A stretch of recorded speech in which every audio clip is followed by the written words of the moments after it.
পরিপাটি বিছানা, শীতাতপ নিয়ন্ত্রিত সাজানো গোছানো ঘর, আর এখানেই মিলছে বিনামূল্যে থাকার সুযোগ।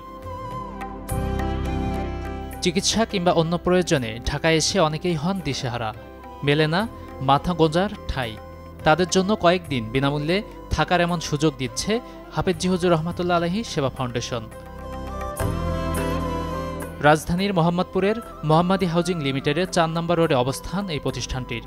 জাতি, ধর্ম, বর্ণ নির্বিশেষে যে কেউ থাকতে পারবেন এমন ঘরে, প্রয়োজনে খেতে পারবেন রান্না করেই। ওনারা আমাদেরকে 3 দিন এখানে থাকার জন্য 3 দিন রেখেছে। আলহামদুলিল্লাহ আমরা ওই সেবাটা পাইতেছি যে এখান থেকে হাসপাতালে অনেক পরীক্ষা নিরীক্ষা করা কষ্ট, পরীক্ষা নাকি রেস্ট কতক্ষণ থাকতেছি। আলহামদুলিল্লাহ এটা একটা মহৎ কাজ, সোয়াবের কাজ। তবে নির্দিষ্ট কিছু শর্তে থাকা যাবে আধুনিক এই ফ্ল্যাটে। ধূমপায়ী হলে ত্যাগ করতে হবে অভ্যাস। যেমন পরিবেশ তিনি পাবেন, চলে যাবার আগে গুছিয়ে তেমনই রেখে যাবেন। এছাড়া নারী সদস্য হলে সঙ্গে আনতে হবে অভিভাবক, আর সবার পরিচয়পত্র জমা দেয়া বাধ্যতামূলক। রাজধানীর বিভিন্ন প্রান্তে আরও অনেক শাখা তৈরির পরিকল্পনা রয়েছে বলে জানান প্রতিষ্ঠানটির দায়িত্বশীলরা। চান মানবিক মানুষেরা এগিয়ে আসুক এমন উদ্যোগ নিয়ে।